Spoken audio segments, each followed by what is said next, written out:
La chaleur qui tue, c'était il y a un an, avec quelques 15 000 morts. C'est la France qui a connu le bilan le plus lourd en Europe. Un an plus tard, des zones d'ombre subsistent, notamment le rôle de la préfecture de police de Paris. Didier Brignan, Éric Janet.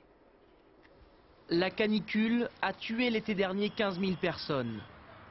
40% d'entre elles sont décédées chez elles ou sur la voie publique. Ces chiffres ont été révélés bien plus tard. Pourtant, les acteurs de terrain, les pompiers par exemple, disposaient en temps réel de données décrivant l'ampleur de la catastrophe. Mais ces informations n'ont pas été utilisées, n'ont pas circulé.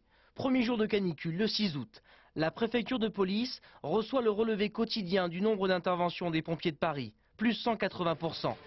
Et quand dans la nuit du 10 ou 11 août, le nombre de morts augmente brutalement, les pompiers prennent l'initiative de comptabiliser les décès qu'ils constatent. Ce sont ces documents détaillés département par département, tranches d'âge et causes. Des informations aussitôt transmises à la préfecture de police qui ne les communique à personne. Consigne est donnée de ne pas diffuser de messages alarmistes et de ne pas donner le nombre de morts. Plutôt d'orienter vers des conseils et donc de s'orienter vers un message rassurant au public. L'Institut national de veille sanitaire, chargé de prévenir toute catastrophe, veut connaître le nombre de décès au jour le jour. Le 11 août, les services de veille sanitaire s'adressent à la préfecture de police de Paris. Pas de réponse. Nous n'avions pas effectivement, au moment où nous voulions, les données des pompiers, pas plus que nous avions au moment où nous voulions l'ensemble des données des urgentistes. Il faudra 3 jours à la préfecture de police pour finalement transmettre à l'INVS des données chiffrées dont elle dispose.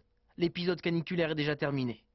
Pourtant, ce bilan très précis, publié dès le 14 août par la préfecture de Seine-Saint-Denis, montre que les services du ministère de l'Intérieur étaient capables de chiffrer l'ampleur de la catastrophe. Mais étrangement, la préfecture de Seine-Saint-Denis sera la seule à communiquer des chiffres. Finalement, une entreprise privée, les Pompes funèbres générales, sera la première à communiquer le nombre de victimes de la canicule.